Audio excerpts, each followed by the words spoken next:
The 13 promises find in Psalms that few Christians know that will calm your fear and anxiety. Some fears do not arrive loudly. They slip in when the world slows down, when the noise fades, when you finally lie down and realize your mind refuses to rest. Your body is tired, but your thoughts stay awake. Questions rise without permission. What if things do not change? What if peace never comes back? What if God feels closer to others than He does to you? Anxiety often hides behind silence. It does not always scream panic. Sometimes it presses gently but constantly, tightening your chest, shortening your breath, stealing the calm you are desperate to feel. You try to pray, but even your prayers feel scattered. You believe in God, yet fear keeps knocking, asking to be heard. Here is what matters right now. These moments are not unfamiliar to God.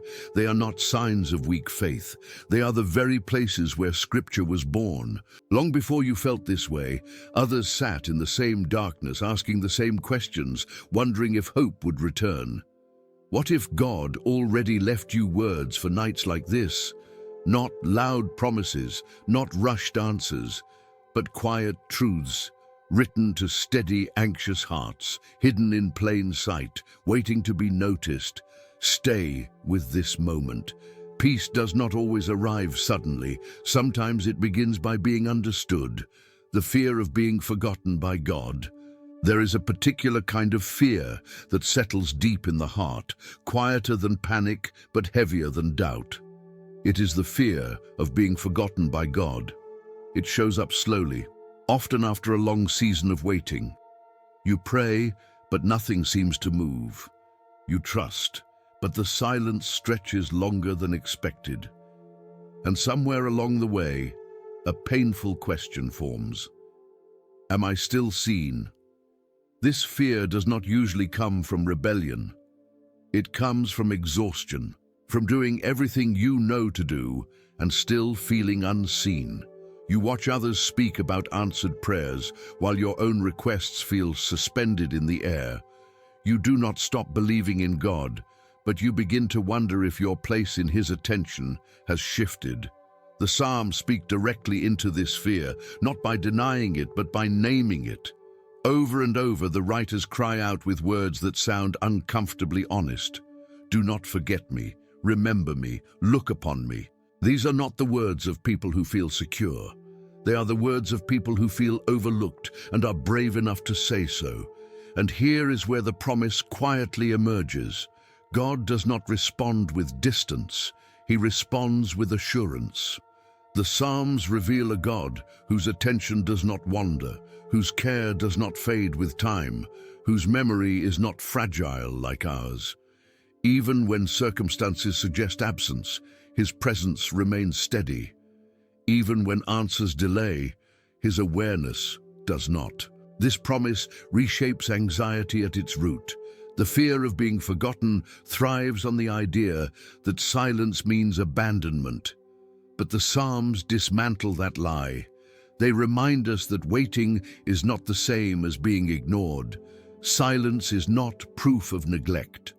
There are seasons where God works beneath the surface, unseen but intentional, quiet but deliberate. When this truth begins to settle, something shifts inside you. Your breathing slows. The pressure eases. You realize you're not trying to get God's attention. You already have it. Your life is not misplaced. Your prayers are not misfiled. Your story is not paused or forgotten. This does not mean the waiting instantly ends. It means the waiting no longer defines your worth. You begin to rest in the knowledge that you are held even when answers delay, known even when progress feels invisible, remembered even when emotions say otherwise. Let that truth linger. Let it challenge the fear that has been whispering in the background. You are not forgotten. And there is another promise waiting, one that speaks to a different anxiety many carry in silence. The anxiety of waiting too long. There is a kind of anxiety that does not explode in a single moment. It builds slowly, quietly, almost politely. It is the anxiety of waiting too long. It begins with hope. You pray with expectation. You trust with sincerity. You believe that something will change. But as time passes and nothing seems to move, that same hope starts to feel heavy. Days turn into weeks. Weeks stretch into months. And the waiting begins to shape the way you think, the way you pray, the way you see yourself. Waiting has a way of draining emotional energy. At first, you are patient, then you become tired.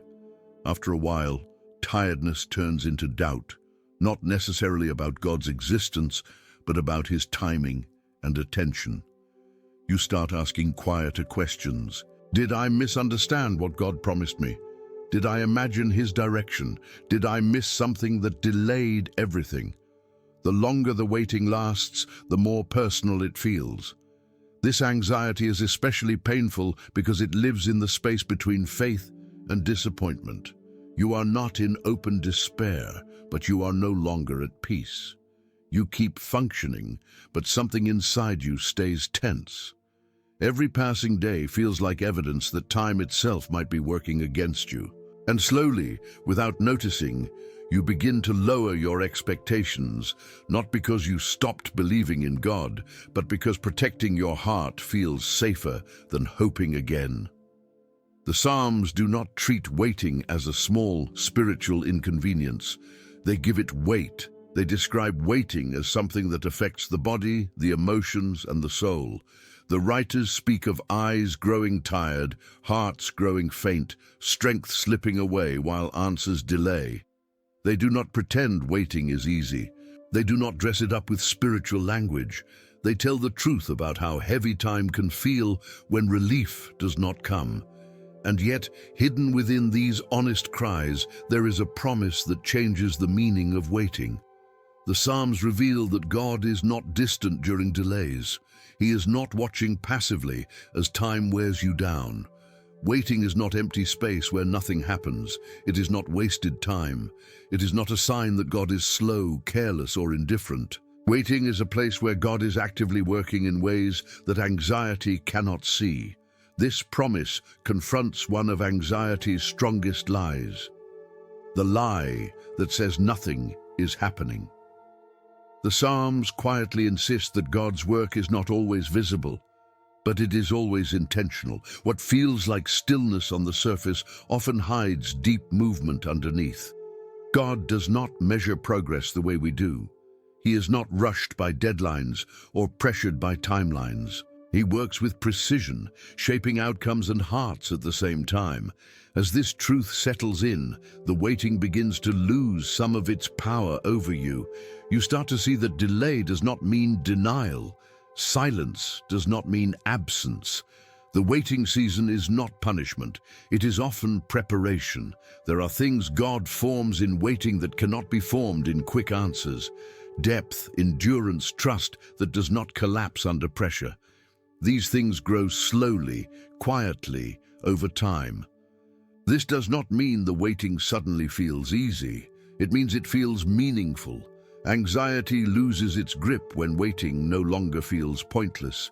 You stop viewing time as an enemy and begin to see it as a place where God is shaping something steady inside you. You notice strength where you once felt only frustration. You discover patience where fear used to dominate your thoughts. Waiting no longer defines you as behind or forgotten. It becomes a space where your faith matures beyond quick relief. You learn to rest even when answers are incomplete. You learn to breathe even when outcomes are uncertain. And in that space, anxiety begins to loosen its hold because your hope is no longer tied only to speed, but to trust. As this fear softens, another anxiety often surfaces, one that does not come from time, but from choice. The fear of making the wrong decision when the future feels unclear. The fear of making the wrong decision. There is an anxiety that rises when life places a choice in front of you and refuses to tell you what comes next. You stand at a crossroads, aware that one decision could change everything. The pressure builds quietly. What if I choose wrong? What if this door closes and never opens again? What if I disappoint God by stepping in the wrong direction? This fear does not come from rebellion, it comes from responsibility, from caring deeply about doing what is right and still feeling unsure how to move forward. This anxiety tightens the mind. You replay options over and over, searching for certainty that never seems to arrive. You ask for signs, you weigh consequences, you look for peace, but peace feels fragile when the future remains unclear. Over time, fear begins to disguise itself as wisdom. You delay, you hesitate, you stay still, not because you lack faith, but because the cost of choosing feels overwhelming. The Psalms understand this fear intimately.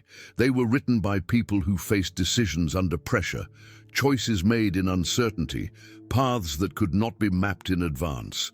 Again and again, the writers speak of seeking direction, not because they were confident, but because they were unsure. They did not pretend to know the right answer.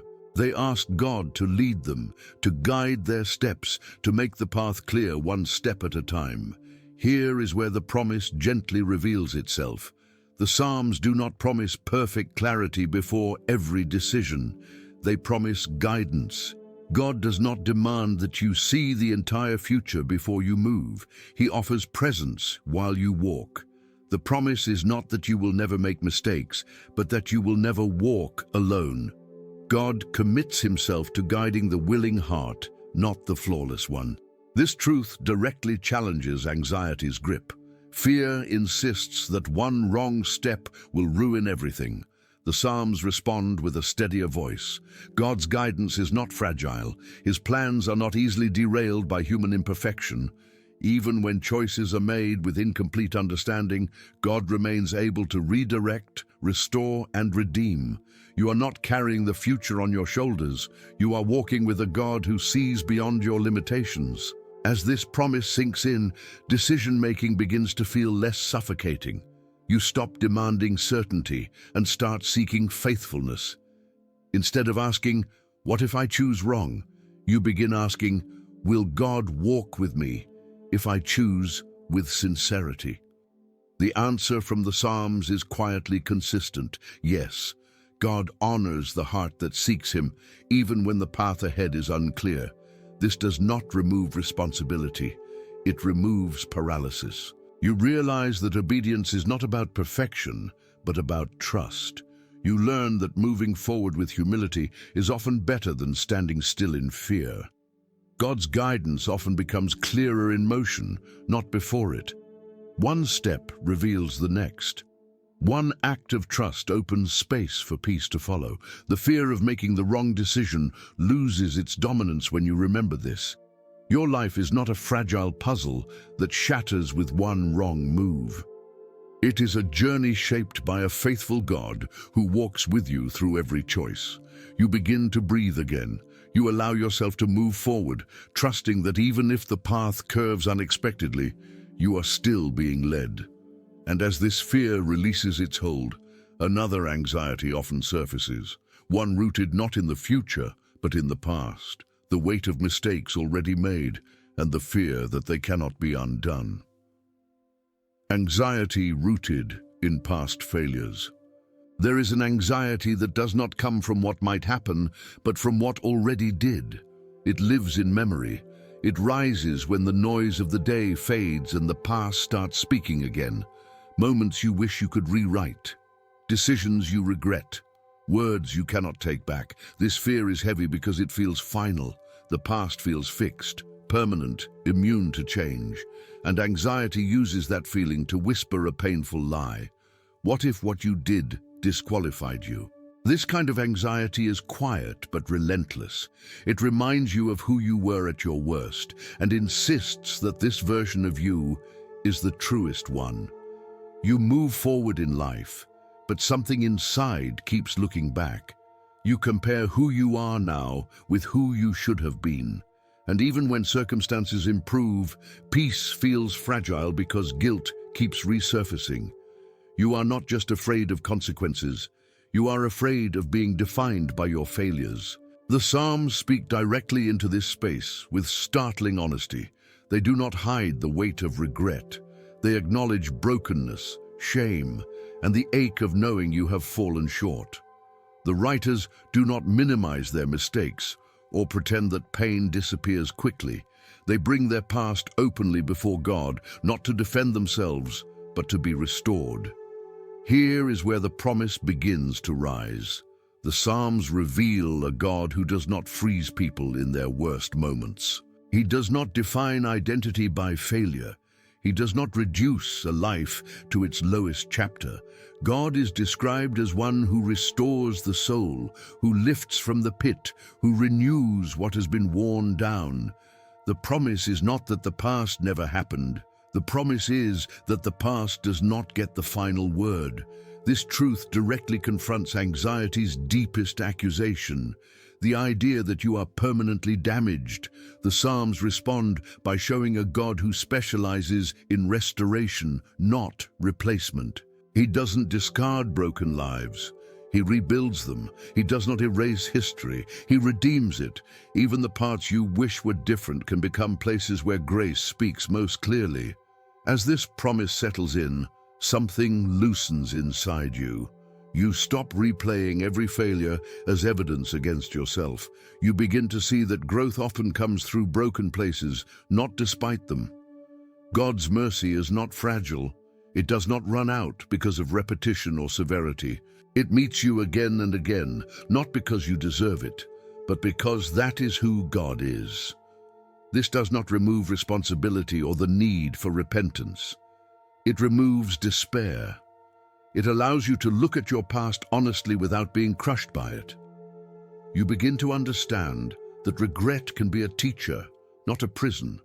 Mistakes can become markers of transformation rather than chains that hold you back. Anxiety loses its grip when you realize that God's work in your life is not limited by your worst moments. Your story is still unfolding. You are not finished. The Psalms quietly insist on this truth. God restores, God renews, God continues writing even when chapters feel painful to revisit.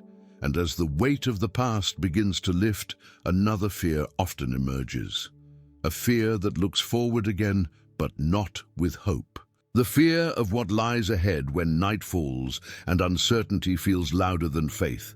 The fear of the future at night. There is a fear that grows stronger after the lights go out. During the day, you manage it. You stay busy. You focus on tasks. You distract yourself with movement and noise. But at night, when the world quiets and your mind has nothing left to hold on to, the future begins to speak. Questions appear without invitation. What if tomorrow brings bad news? What if things fall apart?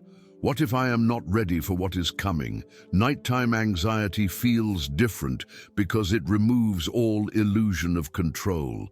You cannot fix tomorrow at midnight. You cannot plan your way out of uncertainty when your body is tired and your thoughts are restless. Fear feels larger in the dark. It stretches itself across imagined futures, building scenarios that may never happen but feel real enough to steal your sleep. The Psalms understand this fear deeply. Many were written in the darkness of uncertainty, when danger was close and safety felt fragile. The writers speak of lying awake, of watching through the night, of lifting their fears to God when sleep would not come. They do not pretend that faith erases fear instantly. They show what it looks like to bring fear into the presence of God instead of fighting it alone. Here is the promise that begins to calm the night. The Psalms reveal a God who watches when you cannot, a God who neither sleeps nor turns away. While your mind races through possibilities, God remains steady. The future does not surprise him. Tomorrow is not unknown territory to God. What feels uncertain to you is already held in his care. This truth softens anxiety's sharpest edge. Fear tells you that you are vulnerable and unprotected in the dark. The Psalms respond by reminding you that God's presence does not fade with daylight. His protection does not pause at night. His awareness does not weaken when your strength does. You are not left alone with your thoughts. You are being watched over with intention and care. As this promise settles, the future begins to feel less threatening. You stop trying to solve tomorrow before it arrives. You release the need to control what you cannot see. Rest becomes possible not because the future is suddenly clear, but because it is no longer yours to carry alone. This does not mean the questions disappear. It means they lose their power to dominate your heart. You learn to place the unknown into God's hands one night at a time. You discover that peace often comes not from certainty, but from trust. Trust that the same God who has carried you through yesterday is already present in tomorrow. As the night quiets and fear loosens its grip, another anxiety often surfaces. One that does not come from the future, but from prayer itself. The fear that your words may not be heard and that silence means something has gone wrong. Anxiety when prayers feel unanswered. There is a particular anxiety that forms when you pray sincerely and nothing seems to change. You bring your heart to God with honesty. You speak plainly, you wait, and then silence stretches longer than expected. No clear answer, no visible movement, just the quiet space between your words and what you hoped would happen. Over time, that silence begins to feel heavy, and anxiety starts asking questions you never wanted to face. This fear is not about whether God exists. It is about whether He is listening. You replay your prayers, wondering if you said the right words or believed strongly enough. You search yourself for hidden mistakes, assuming the silence must be your fault. Anxiety turns prayer into performance and silence into accusation. You keep praying, but doubt quietly sits beside your faith. The Psalms speak honestly about this experience. They are filled with cries that seem to echo without immediate response. The writers ask, "How long, how long, how long?" Not because they lack faith, but because they are desperate for connection. They do not hide their frustration. They bring it directly to God, trusting that honesty is better than distance. And here is where the promise gently appears. The Psalms reveal that unanswered prayer does not equal unheard prayer. God's silence is not absence. His quiet is not rejection. The promise is not that every prayer is answered quickly or in the way you expect. The promise is that God remains attentive even when He chooses not to respond immediately. This truth shifts the weight anxiety places on your heart. Fear tells you that silence means disapproval or neglect. The Psalms respond by showing a God who listens deeply, who stores tears, who remembers cries long after they are spoken. God's timing is not careless. His delays are not dismissive. He works with wisdom that sees beyond the moment. As this promise settles, prayer begins to feel safer again. You stop trying to control the outcome and return to simple honesty. You realize that prayer is not a transaction. It is a relationship. Silence does not break that relationship. Often, it deepens it, inviting trust to grow where certainty once lived. This does not remove the longing for answers. It removes the fear that you are being ignored. You begin to pray without anxiety watching over your shoulder. You allow yourself to wait without assuming the worst. You trust that God hears even when He does not speak. As this fear softens, another anxiety often takes its place, a fear rooted in control, the unsettling realization that life cannot be managed the way you wish, and that letting go feels risky and uncomfortable. The fear of losing control. There is an anxiety that rises when you realize how much of life sits outside your control. You can plan carefully, make responsible choices, and still find yourself facing situations you never anticipated. Illness appears without warning. Relationships shift unexpectedly. Circumstances change despite your best efforts. The fear is not always about what is happening.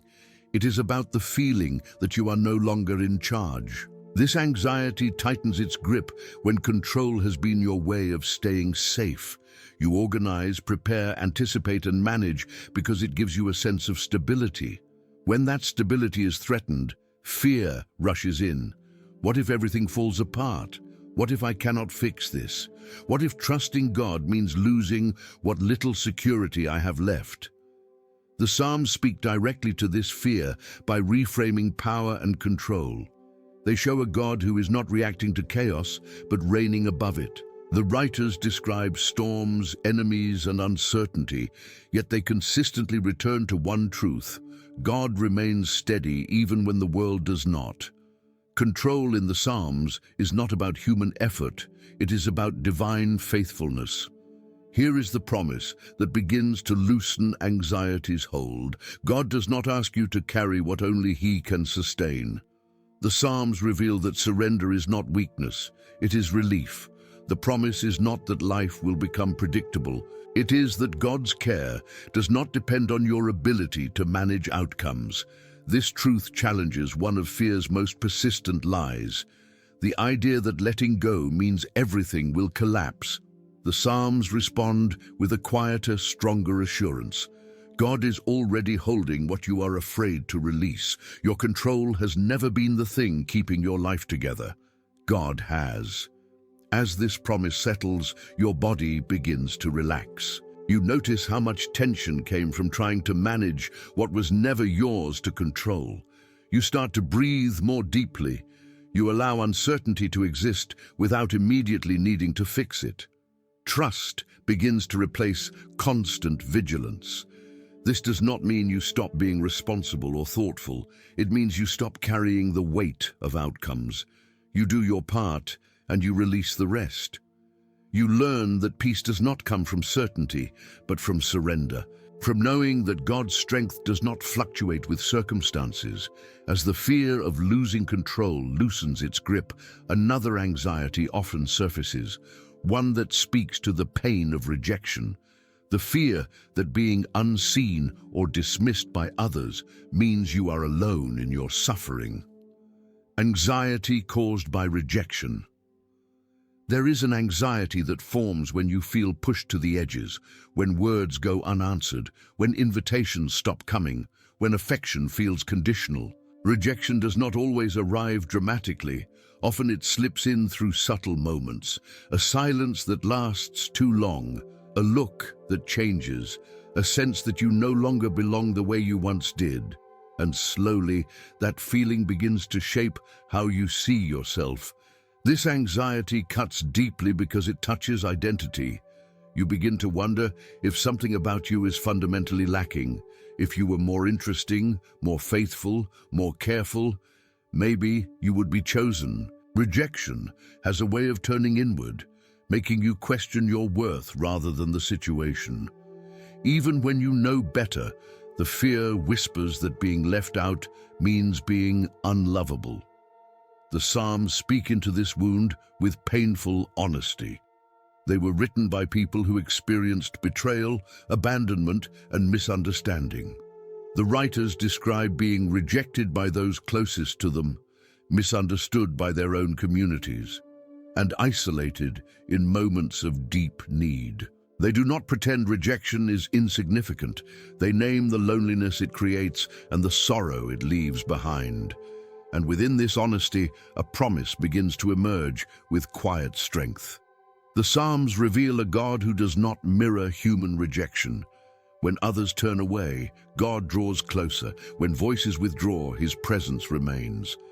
The promise is not that rejection will never happen. It is that rejection will never have the authority to define your worth. This truth confronts anxiety at its core. Fear tells you that being rejected means being alone. The Psalms answer by revealing a God who becomes especially near to the rejected. God's closeness is not based on popularity, approval, or acceptance. It is rooted in covenant love that does not fluctuate with human opinion. As this promise settles, the pain of rejection begins to shift. It does not disappear, but it loses its power to reshape your identity. You stop measuring your value by who includes you and start grounding it in who God calls you. You realize that being overlooked by people does not mean you are unseen by God. This does not harden your heart, it softens it. You learn to grieve rejection without letting it turn into self-rejection. You allow yourself to feel the loss without letting it rewrite your worth. God's acceptance becomes the place where you rest when human approval feels unstable. Anxiety loosens its grip when you understand this. You are not defined by who walked away. You are not diminished by who failed to choose you. God's presence remains constant, steady, and deeply personal. You belong, even when belonging feels uncertain. And as this fear begins to quiet, another anxiety often rises, one that speaks to loneliness at a deeper level.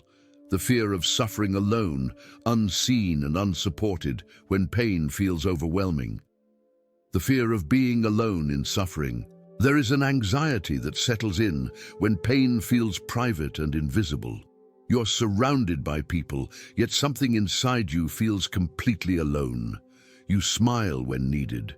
You answer politely when asked how you are doing. But the real weight you carry stays hidden. This fear is not just about pain itself, it is about facing that pain without anyone truly seeing it. This anxiety grows stronger when suffering lasts longer than expected. At first, support is present. Messages arrive. Concern is expressed. But as time passes and the struggle continues, attention fades. Others move on while you remain in the same place. And quietly, a thought forms.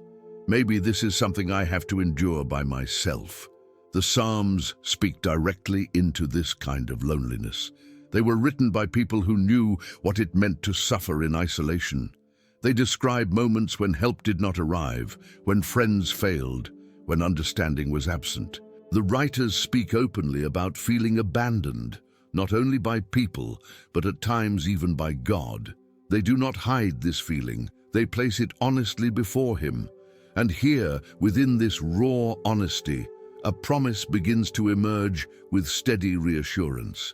The Psalms reveal a God who is present in suffering, not distant from it. God does not observe pain from afar. He draws near to the broken-hearted. He stays close to those who feel crushed and unseen. The promise is not that suffering will always be shared by others. It is that suffering is never endured alone. This truth directly challenges anxiety's most painful whisper, the idea that no one understands and no one cares.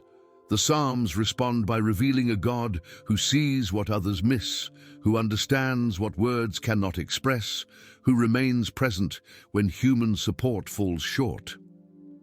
God's companionship does not depend on circumstances. It is not withdrawn when suffering becomes uncomfortable.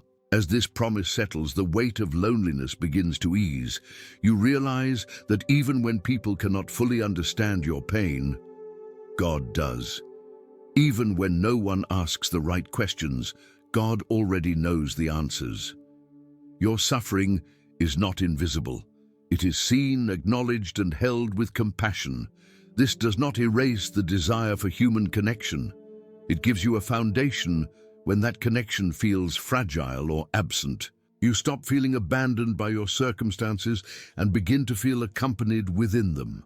God's presence becomes the steady place you return to when support feels inconsistent. Anxiety loosens its grip when you understand this truth. You are not isolated in your pain. You are not overlooked in your struggle. God remains near, attentive, and deeply involved, even in seasons where suffering feels unbearably lonely. And as this fear begins to quiet, another anxiety often rises to the surface, one rooted in survival itself. The fear of not having enough, of resources running out, and of facing the future without provision. Anxiety over provision and survival. There is an anxiety that awakens when you look ahead and wonder if there will be enough money, enough strength, enough opportunity, enough time. This fear tightens when responsibilities feel heavy and resources feel thin. Bills wait, needs multiply. The future feels expensive, and anxiety starts calculating what might run out first. This fear is exhausting because it never rests. Even in moments of stability, it whispers warnings. Save more, prepare for the worst. Do not relax yet. Survival anxiety keeps your mind constantly alert, scanning for threats, measuring security by numbers and outcomes. Trust becomes difficult when the margin feels small. The Psalms speak into this fear by shifting the focus from resources to relationship. They were written by people who knew hunger, displacement, and uncertainty. The writers speak of lacking, of being surrounded by need, of depending on God daily. They do not deny the reality of material fear. They place it directly in God's hands. Here is the promise that steadies the heart. The Psalms reveal a God who provides, not as a distant supplier, but as a faithful shepherd. Provision in the Psalms is not always excess. It is sufficiency. It is having what is needed for the moment. The promise is not that life will be free from need. It is that need will never separate you from God's care. This truth challenges anxiety's obsession with scarcity. Fear tells you that survival depends entirely on your ability to secure the future. The Psalms answer by reminding you that God has sustained you before and remains committed to sustaining you again. Your life is not hanging by a thread of luck. It is held by deliberate care. As this promise settles, your relationship with provision begins to change. You stop measuring safety solely by what you can see and start trusting what God has already proven. You notice past moments where you were carried through scarcity. You remember times when help arrived in unexpected ways. This does not remove responsibility. It removes panic. You continue to work, plan, and act wisely, but you release the fear that says everything depends on you. You begin to trust that God's faithfulness does not expire with your bank balance or circumstances. Anxiety loosens its grip when provision is no longer your identity. You are more than what you have or lack. God's care remains constant, steady, and present, even in seasons where resources feel uncertain. As this fear softens, another anxiety often emerges. One that is not about material needs, but about the return of peace itself. The fear that calm will never fully come back once it has been lost. The fear that peace will never return. There is an anxiety that feels especially cruel because it attacks hope itself. It whispers that what you lost will never come back, that the calm you once knew is gone for good, that something inside you has shifted permanently and peace is no longer accessible. This fear often follows long seasons of stress, grief, or emotional overload. You are not panicking anymore, but you are not resting either. You are surviving, and survival begins to feel like your new normal.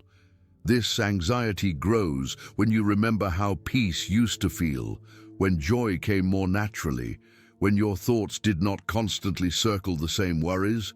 You start comparing who you are now with who you were before, and the gap feels frightening. What if this is who I am now? What if my mind never quiets again? What if peace was temporary and anxiety is permanent? The Psalms speak directly into this fear by refusing to accept unrest as a final state. They were written by people who knew what it meant to lose peace. The writers describe souls that feel disturbed, hearts that feel shaken, minds that cannot settle. They speak of turmoil honestly, without pretending that faith automatically produces calm. But they do not stop there. Within these words, a promise begins to take shape with quiet authority. The Psalms reveal a God who restores peace, not just once, but again and again. Peace in the Psalms is not fragile, it is renewable. It does not depend on perfect circumstances or emotional strength. It flows from God's presence, which remains available even after seasons of chaos. This truth challenges anxiety's most discouraging message, the idea that once peace is broken, it cannot be rebuilt. The Psalms respond by showing that peace is not something you manufacture. It is something God returns to you. Even when your inner world feels disordered, God knows how to bring calm back into places that feel permanently unsettled. As this promise settles, hope begins to re-enter the picture. You stop seeing your current state as permanent. You allow yourself to believe that restoration is possible, even if it comes slowly. You realize that peace is not an on or off switch. It is often rebuilt gently, over time, through trust, presence, and truth. This does not mean anxiety disappears overnight. It means it loses its authority to define your future. You begin to expect peace again, not as a feeling you force, but as a gift you receive. You learn that calm can return even after long absence. God's ability to restore is not limited by how long unrest has lasted. Anxiety loosens its grip when you stop fearing that this is the end of the story. The Psalms insist that peace is not lost forever. It may be delayed, interrupted, or shaken, but it is never beyond God's reach. And that truth creates space for rest to begin forming again, quietly, patiently, faithfully. As this fear begins to fade, another anxiety often rises, one triggered suddenly by what you hear or see. A fear sparked by bad news, unexpected reports, and information that shakes your sense of safety. Anxiety triggered by bad news. There is an anxiety that does not grow slowly. It strikes suddenly. A message appears on your phone, a headline flashes across a screen, a call interrupts your day, and in an instant, your sense of safety collapses. Bad news has a way of hijacking the mind. Before you can process what is true, fear rushes ahead, imagining outcomes, multiplying consequences, pulling you into a future that has not happened yet. This anxiety feels urgent because information travels fast and rarely waits for wisdom. You hear something alarming and your body reacts immediately. Your heart races, your thoughts scatter. You replay the news repeatedly, trying to prepare yourself for what might come next. Even when the situation is still unclear, fear fills in the gaps with worst-case scenarios. The Psalms were written in a world where bad news often meant immediate danger.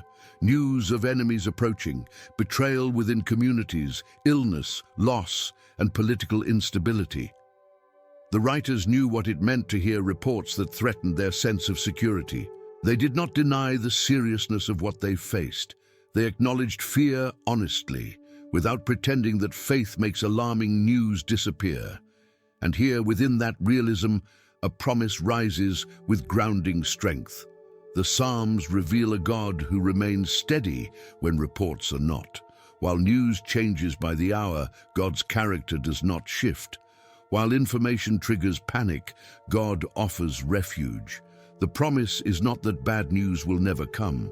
It is that bad news does not have the authority to rule your heart.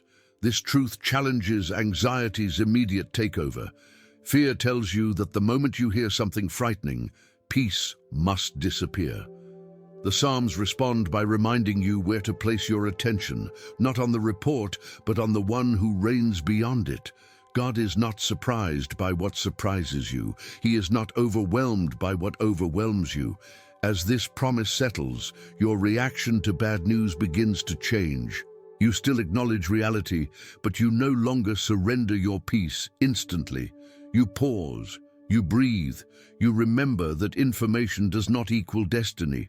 Reports describe situations, not outcomes. God remains present and active beyond what headlines can predict. This does not make you passive or unaware. It makes you grounded. You learn to receive information without letting it dominate your emotional world.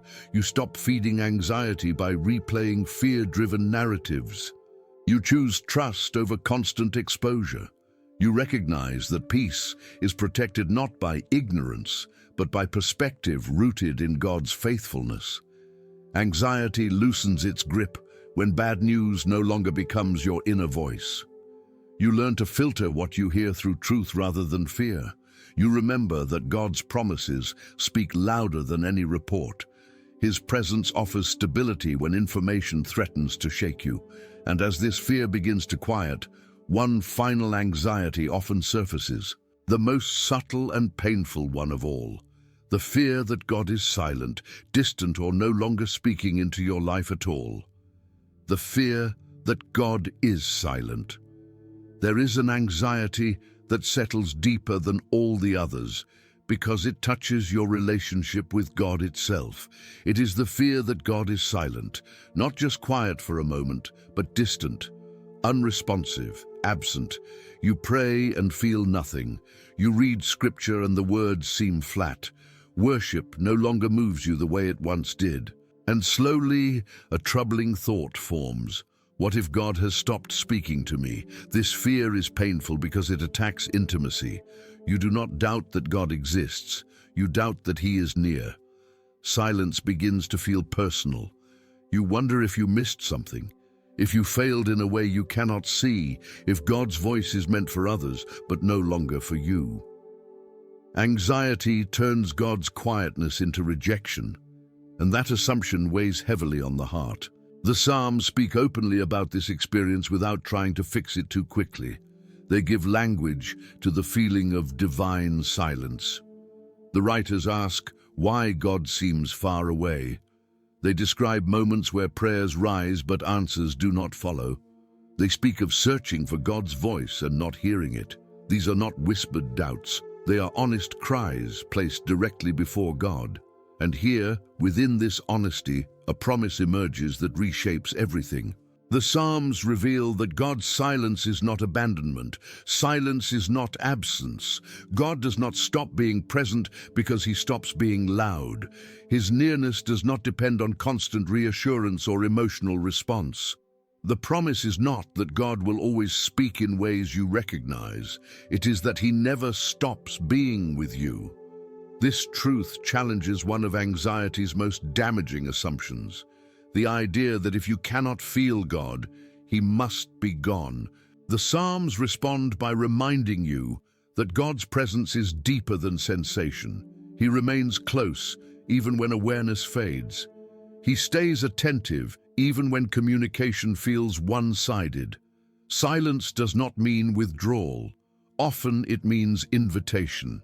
As this promise settles, your relationship with God begins to shift. You stop chasing emotional confirmation and start resting in faithfulness. You realize that seasons of silence are not punishments. They are often spaces where trust matures beyond feeling. God invites you to walk with Him, even when His voice is not immediately clear. This does not erase the longing to hear God. It places that longing inside safety rather than fear. You stop interpreting silence as rejection. You begin to see it as a quieter form of presence. God is not distant. He is steady. He is not gone. He is near in ways that do not always announce themselves. Anxiety loses its final foothold when this truth becomes real. You no longer fear that God has left you. You understand that faith is not sustained by constant clarity, but by enduring presence. Even in silence, you are accompanied. Even in quiet, you are known. And here, at the end of these promises, the heart finds rest. Fear does not disappear because life becomes predictable. It quiets because God remains faithful. The Psalms were never meant to remove every struggle. They were meant to remind you that you are never alone within them. There are moments when something you hear settles deeper than expected. If one of these promises reached you, it was not random. Fear does not choose its timing, but neither does God miss His. He knows exactly where anxiety tries to take root, and He meets you there with patience, not pressure. The Psalms were never meant to rush you into feeling better. They were meant to walk with you until fear loosens its grip. Each promise you heard tonight was written for real moments of uncertainty, real nights of restlessness, real hearts searching for peace. God does not ask you to be stronger than you are. He invites you to rest in what He already is. If anxiety has been loud, let truth be gentle and consistent. You do not have to solve everything tonight. You do not have to understand every delay or silence. Peace grows when you stop fighting fear alone and begin trusting that God is already present within it. If you need reminders like this, return often. There is space here for honest questions, quiet reflection, and steady hope. You are not behind, you are not broken, you are not alone. And tonight, even if fear tried to speak louder, God's promises remain calm, faithful, and close.